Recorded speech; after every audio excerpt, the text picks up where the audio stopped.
Assalamualaikum warahmatullahi wabarakatuh. Salam Merdeka Belajar. Perkenalkan, nama saya Eri Nuriman SPD, Guru SD Negeri Bukit Metuah, Kota Langsa, Provinsi Aceh. Setelah mengikuti pelatihan mandiri Merdeka Belajar yang terdiri dari 7 topik, pada kesempatan ini saya akan melaksanakan aksi nyata pada topik yang pertama, yaitu Merdeka Belajar, menyebarkan pemahaman Merdeka Belajar. Setelah mempelajari topik Merdeka Belajar, diharapkan kita dapat memahami pemahaman gagasan dan prinsip pendidikan berdasarkan pemikiran Ki Hajar Dewantara. Kemudian yang kedua, pemahaman untuk memfasilitasi murid agar tumbuh sesuai dengan kodratnya. Dan yang ketiga yaitu penerapan pembelajaran yang memerdekakan murid. Bapak Ibu Guru, dalam topik Merdeka Belajar terdapat 5 poin modul, yakni modul yang pertama mengenali dan memahami diri sebagai pendidik. Modul yang kedua yaitu mendidik dan mengajar. Modul yang ketiga yaitu mendampingi murid dengan utuh dan menyeluruh. Modul yang keempat yaitu mendidik dan melatih kecerdasan budi pekerti.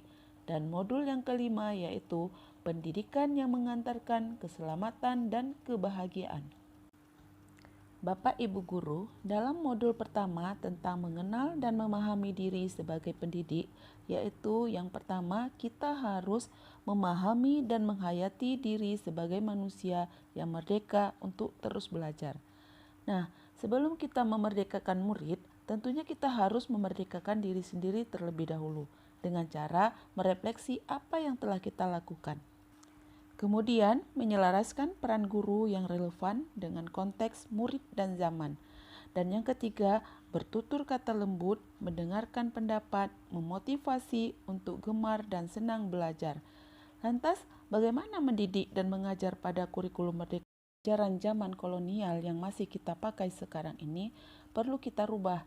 Sistem pengajaran tersebut diantaranya yang pertama, murid duduk rapi menghadap ke depan dengan kelas yang hening. Kedua, meminta murid terdiri di depan kelas saat lalai mengerjakan tugas.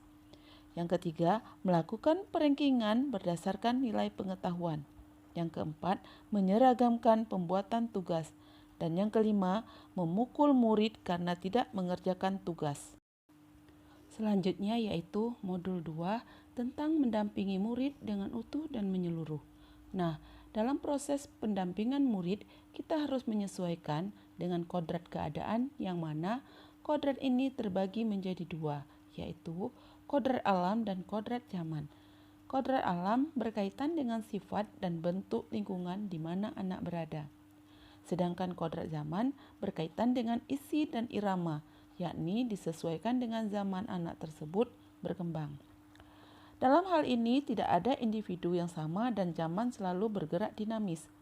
Menurut Ki Hajar Dewantara, dalam melakukan pembaharuan yang terpadu, hendaknya selalu diingat bahwa segala kepentingan anak-anak, baik mengenai hidup diri pribadinya maupun hidup bermasyarakatnya, jangan sampai meninggalkan kepentingan yang berhubungan dengan kodrat keadaan baik alam maupun zaman. Dalam mendampingi murid, guru juga harus menerapkan ajas trikon, yakni kontinu, konvergen, dan konsentris. Azas trikon dianggap menjadi jawaban yang tepat untuk menuju pembelajaran yang berpihak pada murid. Kontinu yaitu pengembangan yang secara berkesinambungan yang dilakukan terus-menerus dengan perencanaan yang baik. Konvergen yaitu pengembangan yang dilakukan dapat mengambil dari berbagai sumber di luar bahkan dari praktik pendidikan di luar negeri. Dan konsentris artinya pengembangan pendidikan yang dilakukan harus tetap berdasarkan kepribadian kita sendiri.